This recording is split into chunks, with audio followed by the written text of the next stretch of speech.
Welcome to Cascadia-coast-news. I totally forgot to talk about the shooting in Michigan uh, with the former Marine who drove his, I think it was a truck, into Church of Jesus Christ of Latter-day Saints Church and shot some people and burned it down. Yeah, uh, I just don't get what is going on, man. But this is what happens when you create so much division that people hate each other. Anyways, this is from pbs.org. And I'm sorry for my last video, but I probably butchered them people's names at the end of my video. Sometimes the old tongue don't want to work. Alright, so Grand Blanc Township, Michigan. Associated Press. In the chaotic moments after a former Marine smashed his pickup truck into a Church of Jesus Christ of Latter-day Saints chapel in Michigan and began shooting, church members pulled others to safety while smoke filled the building, officials said Monday. This happened on Sunday, though. 4 people died and 8 others were wounded in Sunday's attack, just as services were underway in the crowded sanctuary.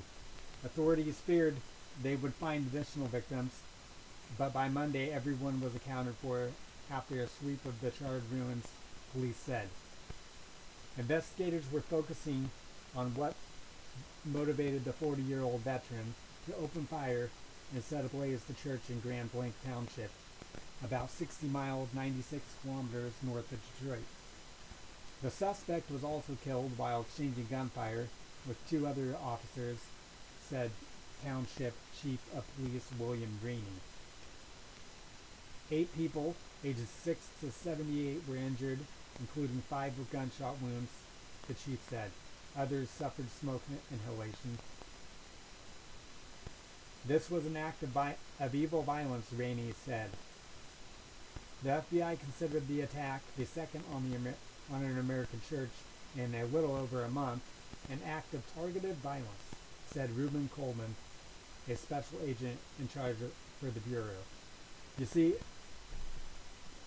some of the language they're using is pretty telling on stuff that's probably coming down the pipes pretty soon. They're saying targeted violence, the rhetoric they speak, they just, you can tell what they're already thinking by the way they put their speech. When they're emphasizing certain words like rhetoric or act of targeted violence, know this, that there is other laws coming down the pipes, and it's going to be targeted on the First Amendment and the Second Amendment to limit them more than they already are. I guarantee it. They're probably going to broaden the definition of a hate crime to include this, and they're going to probably call for an assault weapons ban again.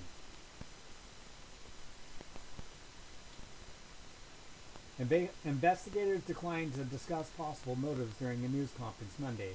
Authorities identified the shooter as Thomas Jacob Sanford, 40, of the neighboring town of Burton.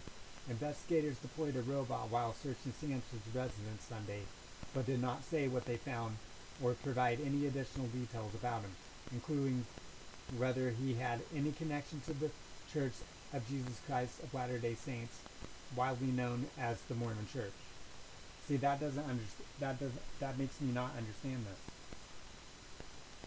They're not going to say if this dude's the one who did it. Is that what they're saying? Because that didn't make no sense.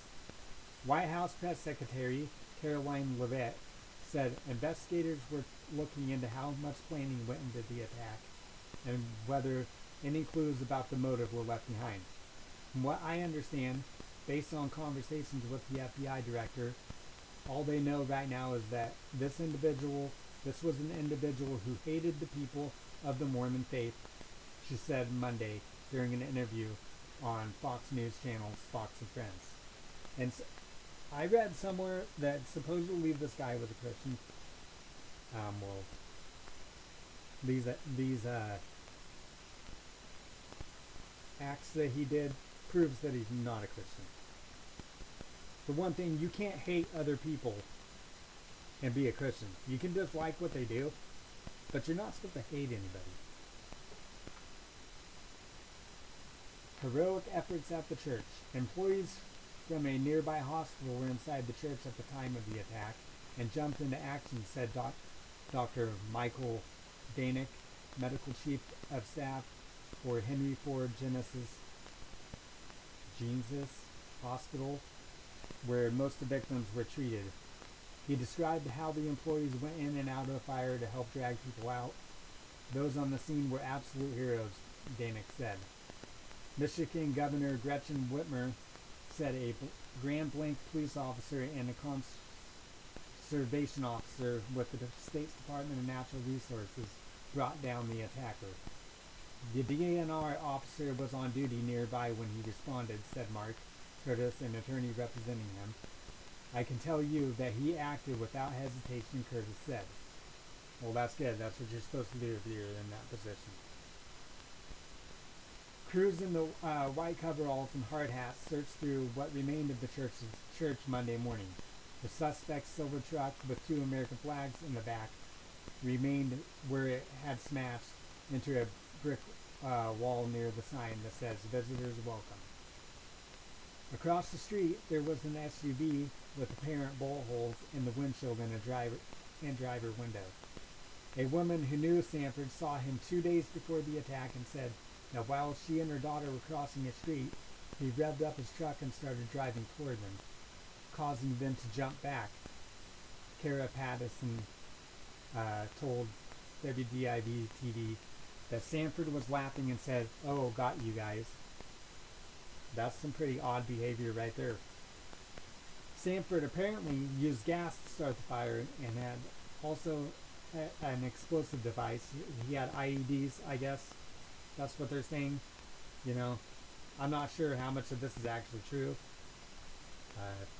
It seems like they're really, really trying to get people to come to their side and accept that our rights are going to be infringed upon, is what I think. That's my own opinion.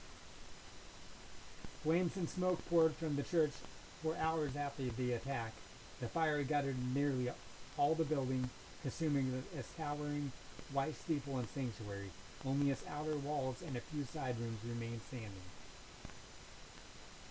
According to records released by the Marine Corps, Sanford served 4 years after enlisting in 2004 and was discharged at the rank of sergeant.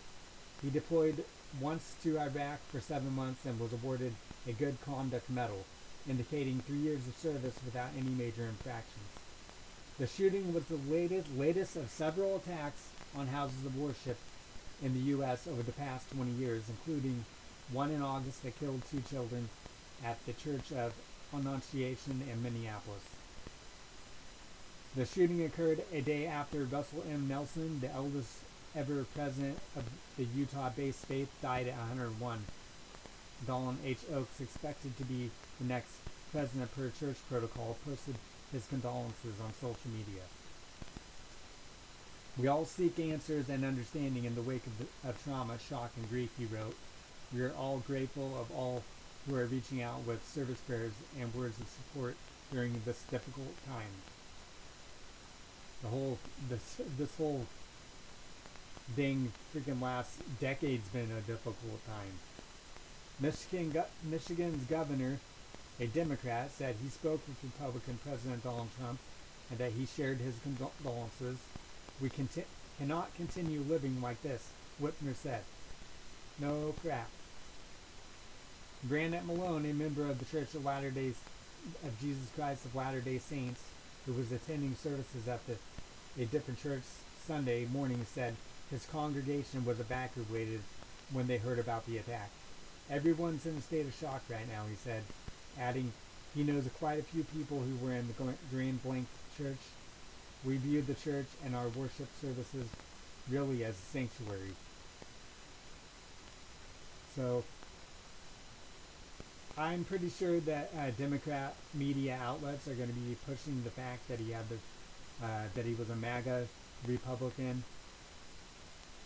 and they're going to try to say that this was an act of political violence, probably. I'm not sure at this point, but regardless if you're a Republican or Democrat, this violence needs to stop, or we will be headed for a civil war. But I'm going to end this, and this Cascadia Coast News signing out.